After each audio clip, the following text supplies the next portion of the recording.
nature-based therapy and being outdoors, that's the original therapy, isn't it? Before we kind of got pills, before we got computer screens. Exactly. We were all cavemen and women living out in fields, so we knew what living in and around nature meant and did for us. My response to stress is different from your response to stress. So when I get stressed out, I get headaches. Whilst others might be eating more, some might be having sleep disturbance. Every person's response is different to stress. What's the science showing about repeated trauma exposure on the nervous system? We're in such traumatic circumstances, and you're seeing so many traumatic moments every single day, and you're not having a moment to recharge your own batteries. I think that really takes its toll. People are given these chemicals, but they are in tablet forms. However, like that, when we go out for a walk, that naturally produces that kind of hormones within our body that we feel better about it. And I would say if there's anybody listening out there who is an NHS commissioner, they need to come in and support people like Mind Over Mountains and all the other green and blue social prescribing charities that are out there. We're ready. We could do this. We need to link into the pathway now, and it would help save the NHS so many billions of pounds across the course of the year. Welcome to ResetU, the podcast. I'm Andy Rhodes from Oscar Kilo, National Police Wellbeing Service. Hi, I'm Nathan Gardner, co-founder of ResetU, the new recovery app for policing.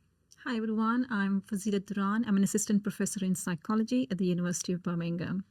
And hello, my name is Ian Boyd. I'm the Chief Exec of Mind Over Mountains. Well, thanks very much for taking the time out of your busy schedules to come and join us on this podcast today. Just before I ask you to sort of give us a bit of an intro and background into your work and why you sat here today, we thought it'd be really interesting to pick up on what is a extremely popular and effective charity, a project that Mind Over Mountains has been running. It's gained a lot of traction over the years. We picked up on it Oscar Kilo a few years ago with somebody who's been doing a lot of research in this area. So sort of put the science together with the practical side of it, a project that is, to all intents and purposes, making a big difference for people. So that's the purpose of getting you both sat next to each other. I know you've only just met literally outside in the lift, so thanks for storming and norming your relationship on the way up to the podcast studio. So first with you, Fazaleet, give us just a bit of an insight into your work and how you've come to get involved in, looking at things like nature-based interventions. So just a quick background. I have been working with law enforcement officials, specifically the personnel, for more than 11 years now to improve their mental health and well-being. So my research primarily focuses on improving the mental health and well-being of these professionals and understanding what leads to distress. So after conducting a number of studies at national and international level, I identified a number of risk and protective factors. So therefore, then my research strand extended towards interventions as well. That, okay, now I know these are the risk factors. Now I want to understand what could lead to how I can support them in a better way in terms of co-designing interventions and then testing them and evaluating them. Okay, great. And that's led you down the path quite often of the sort of nature-based, in nature type of experiences that people... So from our studies, when I was conducting with our participants, a number of participants or personnel mentioned that one of the strategies they use to cope with the material that they work on or being in these roles is quite traumatic to them. They find that working in atmospheres like this one is quite challenging. It's a quite cognitively demanding occupation, right? So they have mentioned that they use physical activity. So after joining the roles, they find physical activity as one of the things that they do to improve their mental health. Now, what is happening is that there is no evidence to it. Mm-hmm. So I was conducting studies with them, and they were consistently mentioning that they do physical activity to look after the mental health. We have also conducted longitudinal studies as well, where we have recruited a group of personnel when they are completely new in their role, and then we followed them up after every 6 months to 18 months to see what are the risk factors and coping strategies do they use. So we have identified that they use physical activity as one of the strategy to look after their mental health, but there is no evidence about it. Okay. So there was no evidence, which motivated me to understand that and try and then co-design it with the senior leads of National Police Chief Council. So I co-chair Secondary Investigators and Analysts subgroup with Sarah Jane Bray, which falls under Recruitment, Retention and Wellbeing of Investigators. So we co-designed this with our subgroup, where we got some guidance from our leaders, senior leaders within that team, to identify that whether this is going to work out or not. So they were really interested in this. So therefore, then from there, we wanted to test not only one intervention, but test multiple interventions, because it's not like one size fits all approach. Right. Yeah. One of the things that was coming up was that, okay, if this intervention works for you, it doesn't work for me. So my response to stress is different from your response to stress. So when I get stressed out, I get headaches. Whilst others might be eating more, some might be having sleep disturbance. Every person's response is different to stress. So as a result from there, we came up with that, okay, why not test multiple interventions rather than just for testing one intervention? So this is exactly what we're interested in talking about, 100%. isn't it? You know, the unique nature of human beings. Yeah. Not the one size fits all. Yeah. You've listened to people, but then you've thought, I need some science behind this, because what I'm hearing is this, but where's the evidence base behind it? Which is fascinating. So, Ian, you are one of those people, those outfits that started from nothing and has grown and grown in popularity. Just give us a bit of a sort of, background into you, why you come to work here, and what Mind Over Mountains actually does, because a lot of people watching this might not know, and they need to know. Thank you. Yes. Mind Over Mountains, we are a national mental health and wellbeing charity. So we work all over the country, and we essentially take people on nature-based walks out in wonderful green open spaces. We do this alongside professional coaches, counsellors and psychotherapists. So every single time we take somebody out on a walk or a retreat, that's our USP, is we will always work with professionals at the same time. So we'll walk all over the country. The name talks about mountains, and that's where we started. Our wonderful founder is a guy called Alex Staniforth. He's a fantastic human. He's still one of our trustees, so he's still very much involved in the organisation. He's a really interesting guy in his own right, and so as founder, he used some of his own personal mental health challenges. He was also an ultra runner, an adventurer. But at the age of his early 20s, he had already tried to climb Everest twice, but because of the earthquake and the avalanche, he'd had to stop. That kind of postponed his challenge there. So he had to overcome a lot in those challenges, and he's been a record breaker in his running over the last kind of 5 years or so for us as an organisation. So he's still very much involved in fundraising, in supporting us as a trustee. My background is around, I've always worked in the charity sector. We found there's a lovely Birmingham Uni connection here, the best university in the world. Yeah. So strange that, isn't it? That we didn't even know that. I mean, you're both. And he's from Birmingham as well. From me. That's right. I'm the only person who's not a Birmingham. Should we talk about football as well here? Yeah. So yes, I've always worked in the charity sector. It's always been around kind of using physical activity, trying to empower people, trying to give people choices, really, options and choices. And so I had followed the growth of Mind Over Mountains. We started in 2020. And so we've been going for 5 years. In the summer this year, we're coming up to our 6th year. So it's been a good momentum so far. We're on the up, and it's fantastic to have opportunities like this and to work with different partners and different funders all over the country who are supporting our work. But yeah, essentially we take groups of people out on walks and retreats.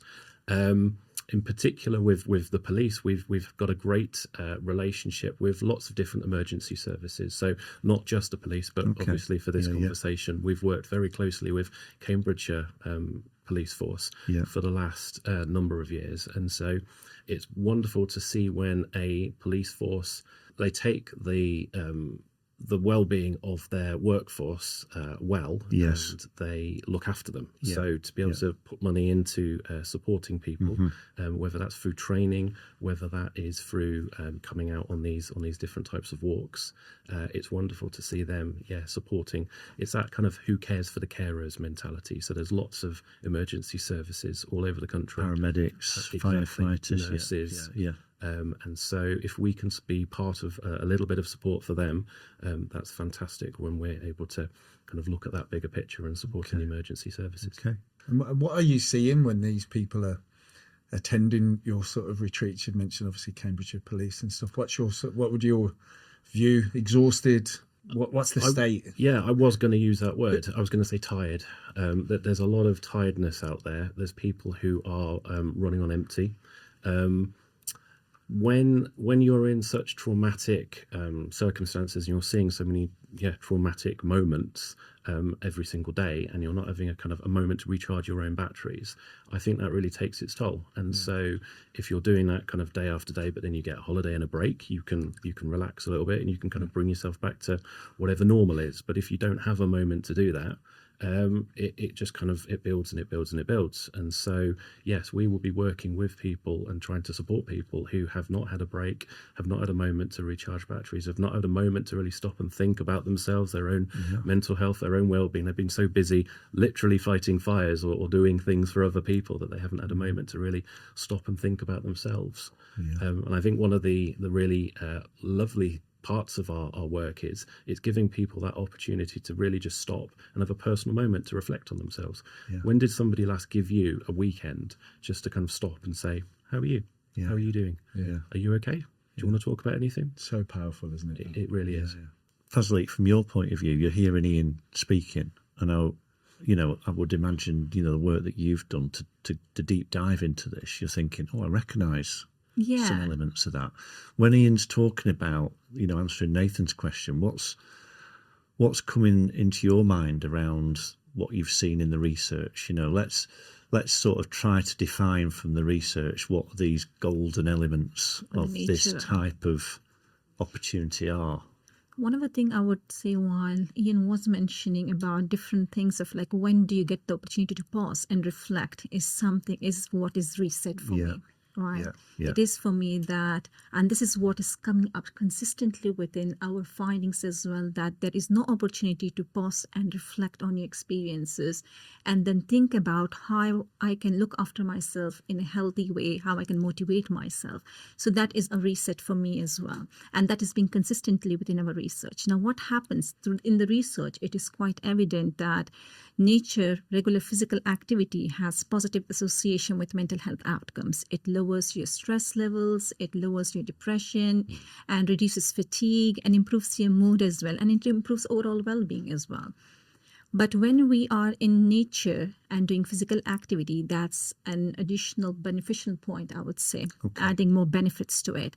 So when we are in nature, we are looking for soft fascinations, what researchers call. Soft fascinations are things like flowers, trees, or birds chirping, or you might hear the sounds of water. So where your brain doesn't need that kind of effort, it's hassle-free engagement with it. Whilst when we are at work, we need that cognitive demand where we are getting that attention.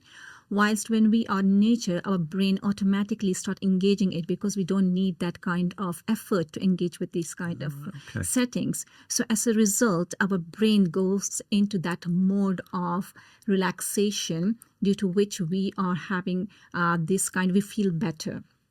And that improves our fatigue. But at the same time, it also, when we are out in the nature, our brain goes into that relaxation mode. So our nervous system has that kind of specific region of our brain which relates to relaxation. That part of our brain gets motivated, due to which we see that our heartbeats get better. We have our blood pressure goes slow. And we also see that our stress hormones get lower as well. That's cortisol that gets lower as well. So we start feeling better. But when time in nature includes physical walking, it could be any movement, to be very honest. It's just not about any kind of physical activity. So if you are in nature and walking, what happens is that then your brain also produces some specific chemicals, mood enhancing chemicals like serotonin, endorphins. So that all dopamine, that as a result, then you start feeling better as well. Okay. So you don't need that kind of, when we are said that, okay, sometimes when we are depressed, people are given these chemicals, but they are in tablet forms.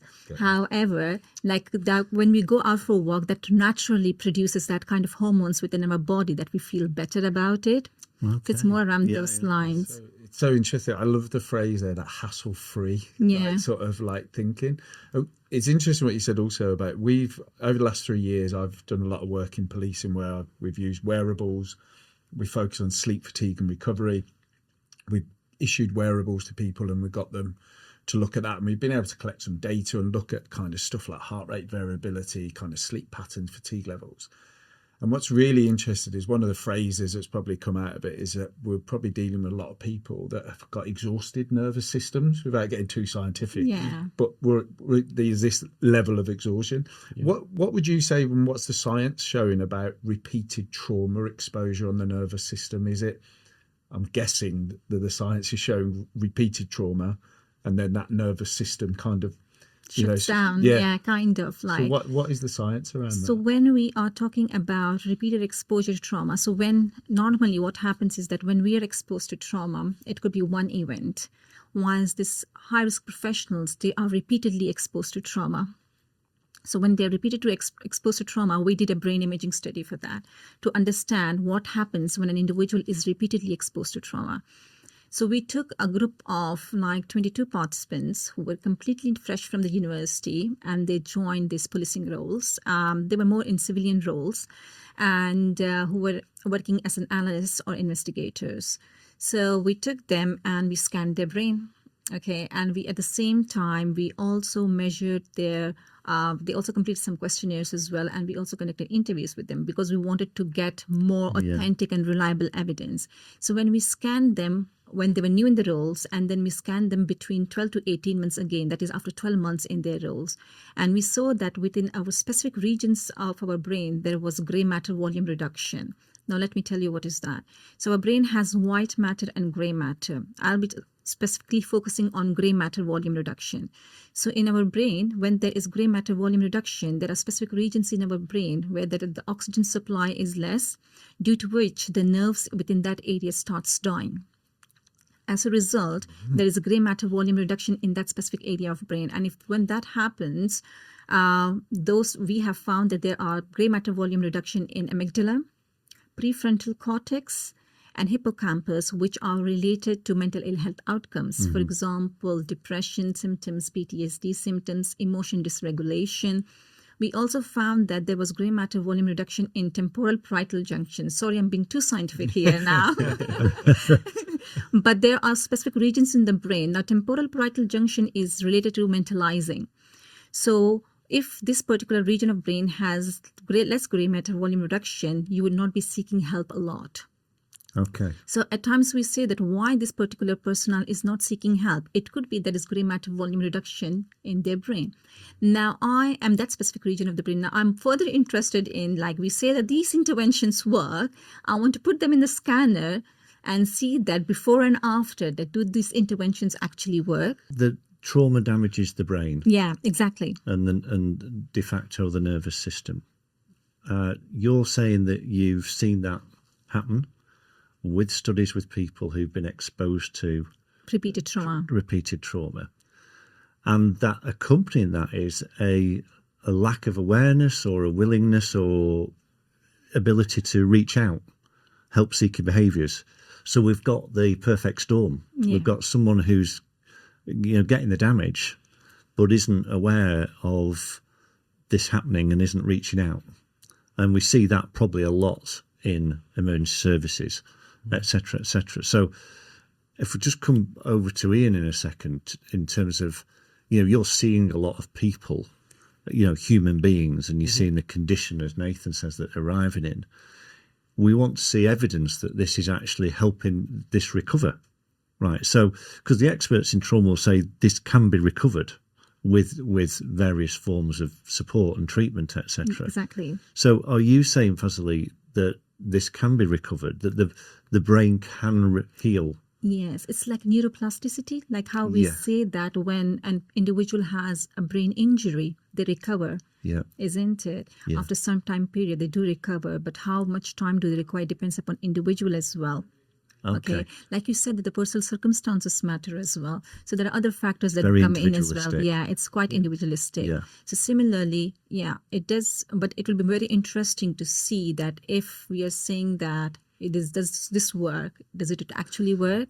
Because I saw a great phrase recently said, you can't heal a broken mind in the same environment in which it was broken. And so what we're talking about here is looking at things outside of the work environment, because a lot of police forces, for example, put a lot of effort in to try to create the resources for people Exactly. around the well-being, but we do know people are very hesitant to access those for a range of different reasons. So Ian, you're completely outside of the environment, in terms of breaking down barriers, and I presume some of the groups are mixed, are they, with different people from different environments or whatever.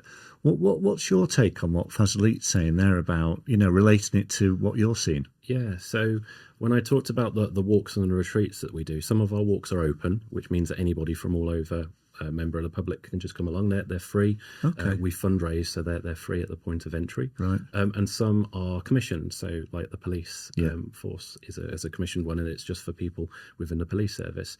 We've got a retreat taking place next weekend, actually, which is Blue Light Card Foundation funded. So we're very grateful. Amazing for that. organisation. Absolutely We had fantastic. Emma Woods-Boulder on here, who is a big fan, as well as the Royal Foundation, of the work that you folks are doing. Yeah. Yeah. So yeah, it's a kind of a mixture of the different types of the people who come along on the walks. But what we really do see a lot is that we're going out into nature. On one hand, that's not rocket science; it's just going for a walk. It's there, it's plants, it's trees, it's animals. It's just, in theory, available for kind of anybody if you can just get out in some green space. But the bit that we really try and connect with is the professional support. So when I talked about the coaches, the counsellors, the psychotherapists, we're having these conversations, and it's usually groups of around about 16 people.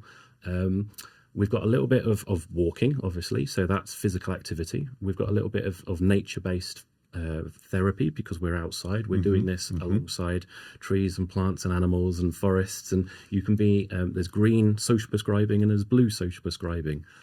Green being kind of grass and trees and forest, and blue being water. And so it is fantastic to see. We talk about drift counselling and drift conversations, because if you think about it, our walks are kind of a full day's worth of walking. And so if you were out with a group of 16 people, you'd drift up and down the group of people. So in some moments you'd be having a one-to-one conversation. In other moments you'd be talking as a bit of a group. Sometimes it'd be focused on yourself, sometimes it would be on other members of that group, but our trained colleagues will be drifting up and down. What we also find is it's a really perfect way of doing it, because like you said, there's lots of time and effort and money spent on trying to support people, but quite often in a workplace setting. So either in front of a screen or in a room with on a nice comfortable chair in front of somebody. But when you take somebody outside, it's literally kind of blue sky thinking. You can think differently, you can act differently. We're on a walk. There's no ceiling, there's no walls around us. We'll be seeing wind, rain, all the different elements. That's part of the challenges. There's nobody with a pen sort of going, writing down what you said and all that sort of stuff. Definitely not. Definitely. There's no Teams invites. Yeah. Popping up. Yeah. No, it doesn't work like that. We'll have moments to kind of meet up beforehand. So there's a bit of before and a bit of after, but the actual walk is most definitely outside. And we talk about being shoulder to shoulder with somebody. So you and I are sat opposite each other, staring each other in the eyes right now. When you're actually sat shoulder to shoulder or walking shoulder to shoulder, there's slightly less intensity. Different It's a different way of looking at the world and looking at somebody. And again, it could be, and I think this links back to what you were saying, the different groups of people. We try and mix up the group, so it's not people who all come from exactly the same background. So when people are having conversations, they can share their own life experience. So that's really powerful as well. So there's a little bit of the walk doing some of the work, and if you're up a mountain in some beautiful scenery, that does an awful lot of the work for you. You've got the professionals who are all kind of bringing this together and knitting the conversations together, but then you've got the beauty and the dynamic of other people within the group bringing their own examples of their life experience, sharing some of their tips and their hints how they got through something. And we're doing it in a completely non-clinical, obviously very community, very nature-based way. So yeah, physical activity. Very much safe practice though, because in these situations sometimes people can just, something can come forward, can't it? You know, it can, the right environment, they want to disclose, they want to talk about things, and you've got that covered off, haven't you? Because we do see a lot of projects that aren't quite where they need to be around safe practice, and you know, that can be a problem, can't it? You've covered that off. Yes, we've got all the kind of policies and procedures as you would expect, safeguarding and safe practice, but we talk about ourselves not being crisis management. So we should be part of somebody's ongoing support, but probably not their only support. So if they are seeing a counsellor, a doctor, another charity, somebody like that, that's absolutely fine. So we're kind of part of the ingredients to help them in their future life. It's a really good point where he's saying about we did something similar, but it's more like within an internal setting. So within the STAR study, where we got the funding from the Police STAR funding from, we did nature-based intervention. And it was a 4-week program where we are saying them, we are teaching them, in the first week, we are teaching them the science behind nature. Okay. Why is it important? What I felt was that is important is that when they understand the science behind it, the trust develops within and there is more engagement with it. So when they understand why we want to be in the nature, how does it help our brain, that increases the engagement. So we had this more like, and the first week was more about understanding the science behind nature and then asking them for going out for a walk for at least 30 minutes. First of all, I will also say thank you to all the forces that have participated in our nature-based intervention study and also other studies. But nature-based intervention study was quite a challenging one because you needed a force where there was exact resources available. They were supposed to be somewhere where they had greenery around there, where they could allow their people to go out for a walk for 30 minutes, and it needs to be safe as well at the same time. So we took that into consideration. We had lots of conversations around it. Can they take the same route again and again? So we had that risk assessment as well, kind of thing. So making sure that it's safe. So we would ask them that before going out for a walk, how do you feel in terms of your mood? And when you go out for a walk and then you come back and complete a task, and they would say that we feel much better. And then by week 3, we would discuss around what are the barriers in terms of going out for a walk, like what are the potential barriers and trying to address those barriers. It's a really interesting point. And in week 4, we would try to embed them within their daily routine so that if they are not able to walk whilst at work, what can they do? So before we started recording today, Andy and I were talking about just the basics. You know, we're in London today, and we're saying, you know, you get your steps in when you're in London if you walk and so forth. And we were saying how like it's that routine. So what you said there is so key. In the ResetU app, we've got movement as a pillar. And we called it movement because it's not about exercise. It's not about, we just want people to move, and we do want people to understand that 5 minutes might turn into 10 minutes. It might turn into 15. Fantastic. And people can set their own goals, and people can then also look at that. We're also trying to educate people to understand the pattern between movement and how that improves sleep, lowers stress, and trying to build this like jigsaw, you know, sort of like the missing pieces of the puzzles, and trying to do that. And it's the power of, and I talk to people all the time to say, challenging day, come home, could you go for a walk? Could you look at something that helps you kind of bring that nervous system back down and get out of that fight and flight syndrome? So, Ian, if you just quickly, what surprised you most about the people that you're seeing from the world of policing when they come onto your walks? I think they're all wonderful people. That they're all very willing to try something. I was going to say it's maybe a little bit different. Maybe not everybody has tried walking in nature for a full day and opening up and talking to other people. The bit I wanted, and just linking back into what you said there, was it's about mindfulness and well-being as well. So yes, in theory, I guess lots of people, whether they've got a back garden or a local park or somewhere near them, they might have a green space within 5-10 minutes of their actual house if they haven't got a natural garden themselves. But I was having a fantastic conversation with our wellbeing lead the other day about running a mindfulness and a grounding session on the middle of a roundabout, so on the green space in the middle of a roundabout in a busy road.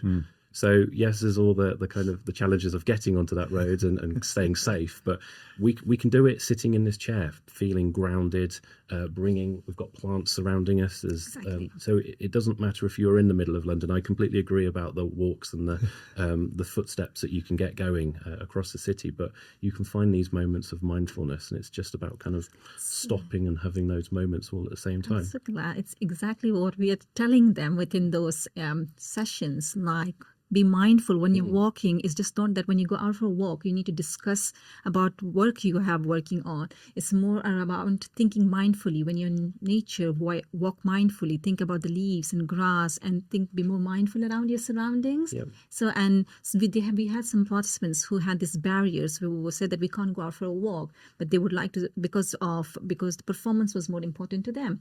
But in that case, we said that why don't you go and step up and go and make a coffee for yourself and sit on a bench where you can see greenery around you. It's around that kind of thing. So it seems like there's quite overlap in terms of what we do as well. So that's nice. I'm going to throw something in. I've worked in a lot of police stations where it's probably not a great idea to go for a walk because you can't walk out without having to arrest somebody, you know, even if you've got your plain jacket on. So we're looking at this from two perspectives. I'm talking about Oscar Kilo and the service. We know now from the evidence that a lot of things that the organisation creates are causing stress and even escalation into PTSD and even worse sometimes, right? And we're trying to get people to recognise that how we run this organisation brings its own problems, resource, demand, moral injury, line manager relationships, which come across very good, but if they're not good, it's pretty awful. Being investigated for just doing your job, things like this, right? So this is an environment that people work in that's always on. It's not always fair. And I was looking at the World Health Organization definition of burnout, and it was physical and mental exhaustion, disengagement, not feeling like you're making a difference. And I think, I can recognise all these things in policing and many other jobs, actually. The third one surprised me, cynicism. So in your work, that this is part of the culture in a lot of organisations, particularly blue light services. There is a side of it that can be quite self-depreciating, cynical, untrustworthy. What are you seeing in any of your groups of people coming through? We use an expression which I hope answers your question, but it talks about mental fitness. So I think we all know about physical fitness, and you might join a gym or you might go for a run or you do a club or something like that to keep yourself regularly fit and healthy. And so we talk about mental fitness. So here's a question. What are you doing as individuals? What are we all doing to keep ourselves mentally fit and healthy? And so if we just kind of tweak the way that we talk about life and work and linking it back to the workplace, how is various different organizations helping us with some of that mental really fitness? good point. No one would bat an eyelid about somebody going to the gym or going for a walk or whatever it might be, or playing five-a-side football. So, and it doesn't have to be counselling, it doesn't have to be coaching, it can just be kind of whatever it needs for you to reset yourself and to kind of feel grounded and positive. But how can the workplace help with that? And do you actually think that people realise, because I didn't, to be honest, I mean, I've been cynical. You just breeds that type of culture, Tom. Nathan, you've not seen police until you started doing this work with us. You've been quite shocked at the level of... It's funny sometimes. Are you with me? It's almost like an antidote. But until I saw that in the World Health Organization, it's actually really bad for mental health. Do you know what I mean? But we are sort of drawn to it. It sucks us in. Have you seen any of that in your... So our participants did mention about burnout. Yeah. Yeah, it is quite mentally and physically exhausted. And while we're talking about the trust, we're talking about like there are lots of resources out there. They did mention that there are lots of resources out there, but they don't have time to make use of those resources. And then what happens that when there is a mismatch between what organization expects from you and in terms of what employees' needs are, then there is the culture of when there is mistrust and there is burnout, there are all kind of issues. That's when they raise, I feel like. That's when their issues come. When they come to know that, okay, there are these resources, but they are for the sake of just ticking boxes or just to look good on the paper. And when this happens, then it starts to be like, okay, we can't trust this. They don't develop trust. They don't engage with these kind of activities. But I think these issues could be dealt when you have a really emotionally intelligent leader. Yes. I think that moment about time and feeling emotionally available to engage in whatever the activity is quite important there. If you get into a kind of self-fulfilling prophecy or kind of cycle where you are feeling like you're overworked, you're overstressed, and so you know there's something out there. Fight or flight. Yes, and you don't feel like you're able to engage in that activity that you really want to, but you know it would be very useful for you. It's about having that kind of emotional space, brain space to be able to engage in that. And I think that's incredibly powerful. It's interesting what you say. So when I first started doing the work with Oscar Kilo, one of the work with a group of officers that, and it's interesting what you said right at the start about physical activity as a way of coping. And what there was, essentially, there was an overtraining aspect. So, I've had a challenging day, go to the gym, I'm going to sweat it out, I'm going to do X, Y, and Z. But actually, it was impacting recovery. We started looking at that from a data perspective. They needed to ease off. Exactly. There was a moment of you're not physically or physiologically, actually ready to push yourself there. You need to actually take the foot off the accelerator and apply the brake, and that's where we needed. So, and one of the things we'll look at, and hence why that's led us to ResetU, is looking at those moments. So I am going to kind of just go in and put you on the spot. So I'm going to go start here. What resets you? I walk home. From the university? Yeah, so I walk home because that resets me. Oh, okay. And how long is that? 30 minutes, 40 minutes walk. But And it's safe. Yeah, it is. We like to just say that. To say that, West Midlands Police, if you're looking, it's you feel, safe. yeah. Because it allows me, but all day, because I speak to people who are having traumatic experiences, and when I get home, I want to be like completely, I have reset. Like for me, reset is like pause, reflect, and then think about it in a more positive way. It's more that opportunity for me to So I walk every day back home. So that makes me feel better. You said that a couple of times, pause and reflect. Yeah. I like that. Yeah. Okay. So do you find that at the end of that 30, 40 minutes, you're walking in the house to your family? Oh, that's a really good point down there. Because when you finish your work and you might be like, your brain is so cognitively demanding and my brain has no space in it. I don't have mental space. I don't want anyone to ask me even a question. Yeah. But as soon as when I have this 30, 40 minutes walk and when I come in home, it's like, Mom, what is cooked today? Yeah, what's for dinner? So I'm like, yes, I can have that smile on my face rather than being like, don't speak to me now, I'm in a bad mood or something. Why am I able to cook? Yeah. At times you feel that, But that 30 minutes, first I didn't used to, but now even though if my partner say me that I want to come and pick you, it's like, please don't come and pick me. If you come and pick me, it's all going to be on you. Yeah. So that's the space where I have that to think and relax and for getting it all out. So I think that's a good reset for me. Yeah. And that's interesting, isn't it? Because what you mentioned earlier about routine. Yeah. So you've made it a routine. Yeah, exactly. You've made it a habit that happens at the end of every day. And that's what we have done within our interventions as well. We have built everything into the routine. So your brain adapts it and then you naturally start building it. And now we're going to follow them after 3 months to see that have they embedded that into their routine or not. Interesting. Ian, what about you? What resets you? So I'm a runner and I love... Ultra? I have done an ultra. I've done Race to the Stones, which was 100k, and that was over a weekend. And that was pretty tough, but I enjoyed doing that. I've got my running shoes on, as you can I probably see. noticed, So I'll run back to the run back to the station later. So yeah, my thing is getting out there. So I'm very lucky. I live in Leicestershire, so we've got green grass and fields and all the rest of it very near my back door. So I can just run out, and I love that ability. And other than a pair of shoes, I don't need anything else. I don't need any other equipment. I don't need to kind of pay anybody to do anything.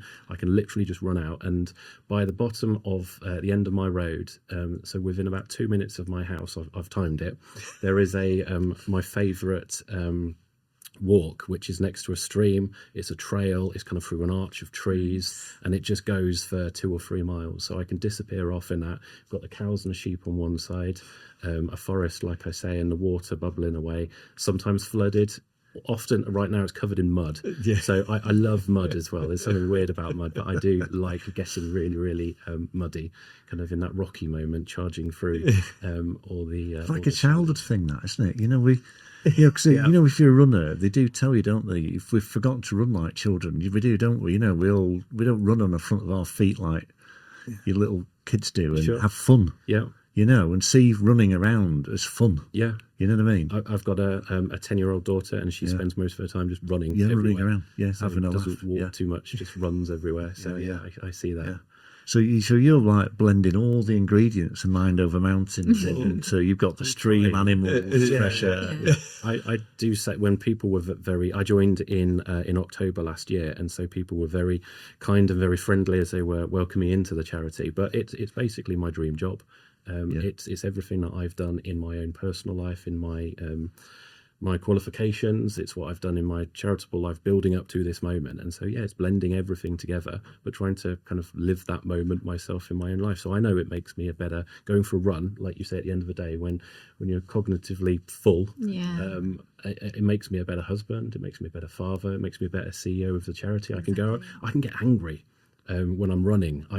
Running's quite hard. Very hard. I've spent thousands of miles running. I'm not sure I actually like running. I love the feeling after running. I love being in the nature, in the mud, in all those moments. But the actual moment of running, I can get angry, I can get stressed, I can burn out all that kind of energy in the run and the stamping as you're going through the actual. It's very nice how he's saying that all this, it's more like mindful walking. Mindful running. You are not just running, so you're mindful of your surroundings, you're not thinking, so which is nice. Again, which science is coming behind it, that it's more mindful. Because I used to do a lot of triathlons with my wife, and I used to see there's always any sport or activity, you've always got somebody who's got to go over the top with it and lose the joy from it. It's all about, I've got to shave 3 seconds off my minutes per mile, and all of a sudden, and I'm rinsing my cottage cheese next and all this sort of stuff. And I'm not against all that if you're an uber elite athlete, but I used to see a lot of people, I thought there's no joy left in this for you. You're not chasing the Strava numbers. You're chasing the Strava, you're competing against what? Why? I didn't used to like running. It's only in the last 6-7 years I've really got into running, so I don't know why that is. It used to be my least preferred mode of transport. But now, I'm training as we speak for Manchester Marathon, and that's a road race, and it's a bit like you said. So for the first couple of years, I was running for Strava, looking at all the numbers, and then it's not about that at all. It's about disappearing off into a forest, into a field. Being mindful, It's so interesting because what we've been talking about, and the last few years have really built to where we're at now with the app, and what we're trying to help people understand is that there's a list, there's a kind of, not so much you must do X, because we find that sometimes that prescription element, we all know for years the World Health Organization talks about, I think it's 150 minutes of vigorous exercise per week. We know about that we should be eating more, consciously about food and this and that. We don't all want to do it, do we? But what we're talking about is sometimes that framework, that thing of like, there's top 5 things that I should try and do each day in terms of my hydration, my caffeine, my mindfulness moments. Can I get some steps in? Can I get some daylight in? If I just look at them and make it really simple, there's a good chance I can build a habit, I can build a routine, and I can tick a few boxes. That will then help me recover a bit better. I feel a bit more energized. I feel a bit more present at home, like you were just describing, then Ian, like better father, person, etc.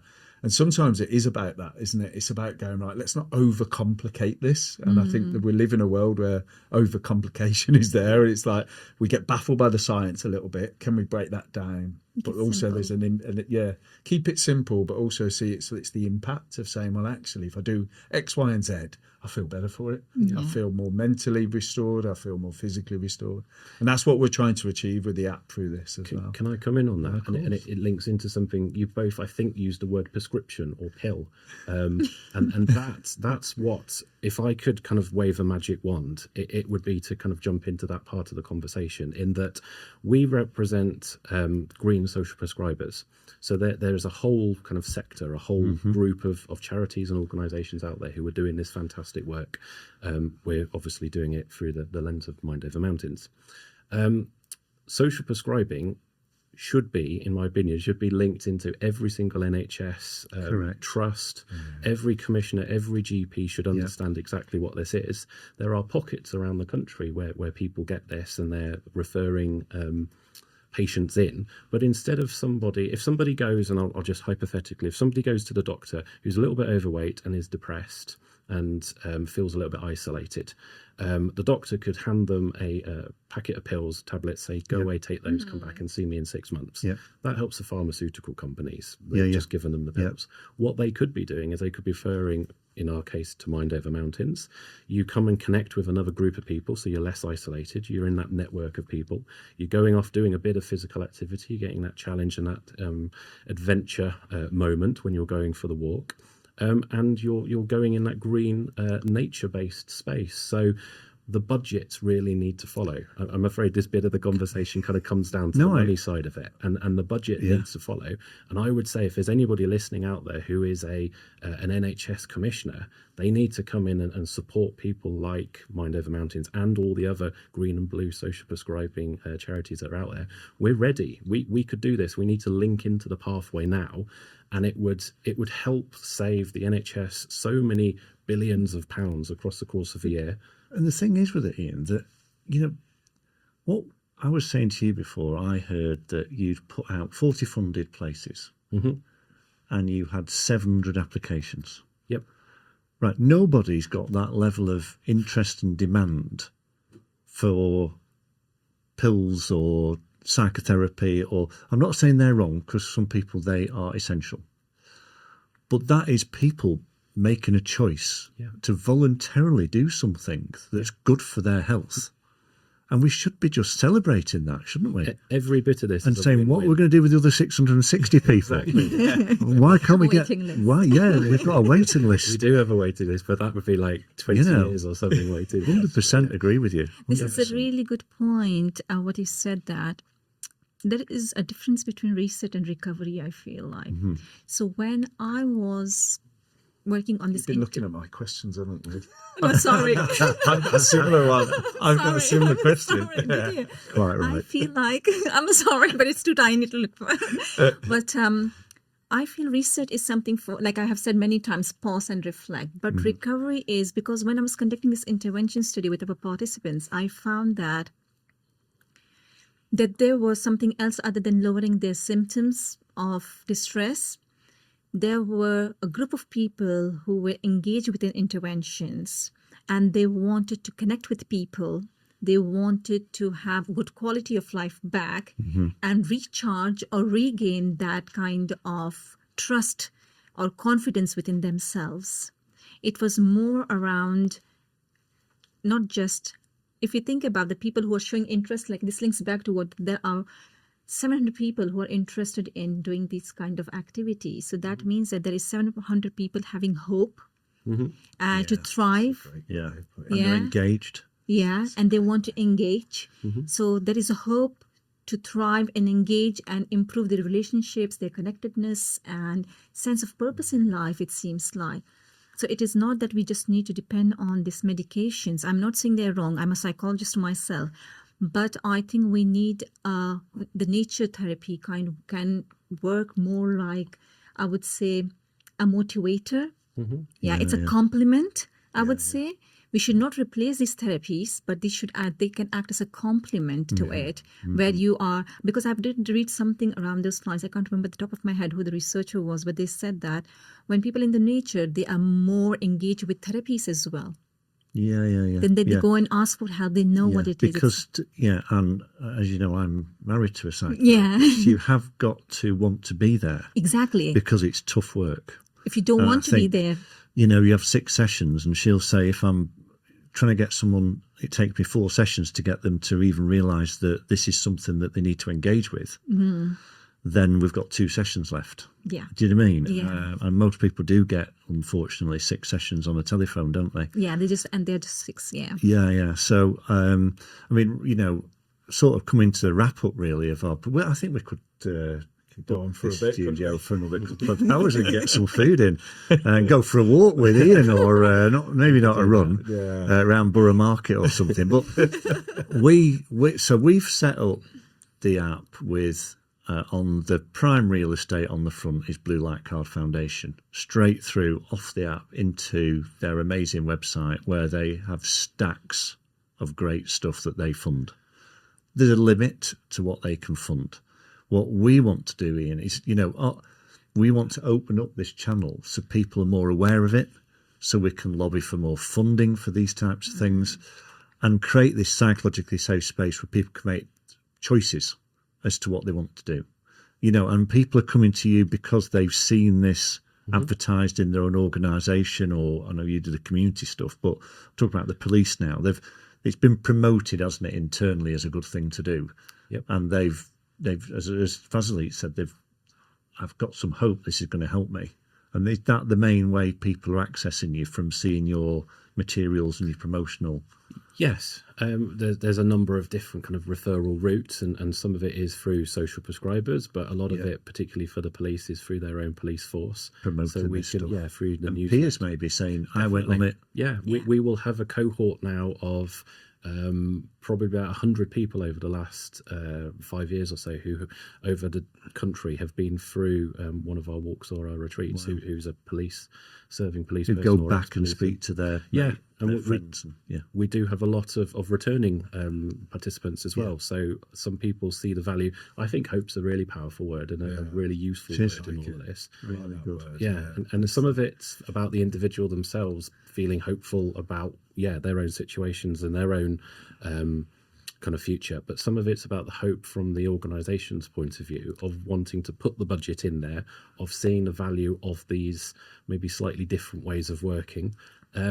Just go back to your previous point, I think you could probably argue that nature-based therapy and being outdoors, that's the original therapy, isn't it? Before we kind of got pills, before we got computer screens. Exactly. We were all cavemen and women living out in fields, so we knew what living in and around nature meant and did for us. And over millennia, I think we've either lost some of that, or we've kept on to kind of niche little moments of that. And so I think this is about probably going back to some basics. It's only 2,000 years ago, right? Exactly.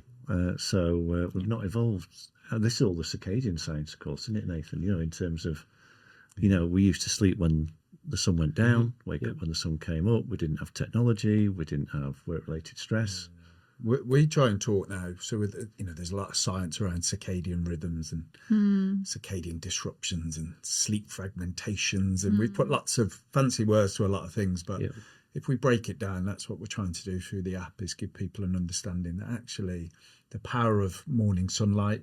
Hopefully we're moving away from the monsoon season we've just had here in the UK, which is now and hopefully getting the brighter mornings. And can we, particularly when we look at policing and shift work, it's the most common question I get asked all the time about sleep and recovery during shifts, night shifts, and and that impact and that disruption, and it is challenging. There's no question, and there's no magic answer. There's not one thing, but we can do certain things. So the stuff that I always talk about is that the stuff we can do pre-shift. We can't control that shift if you're a response officer and you could be dealing with, you don't know, Exactly. them next few hours could be very unpredictable and could be all sorts. What you can do then after post shift is very important as well. Sort of that down regulation of trying to give you that sort of stuff, and that's what we're trying to get people to do is drive some more self-awareness, break down the science so it's understandable, and then they can do it. So, you know, and I talk to people all the time. If, you know, I remember when I first met Andy, and I used to talk about morning light and looks, and we had this thing, you know, and you could get a looks app on your phone, and next thing you know, we're sending each other look pictures in the morning. Look how much light measurement we've got. And it was just that power. But again, it's like, you know, when we were talking before about, you know, when you're on holiday and you get the morning, you know, you're abroad and the sun's shining and you're sitting having a coffee, and it just feels like the world's great, you know.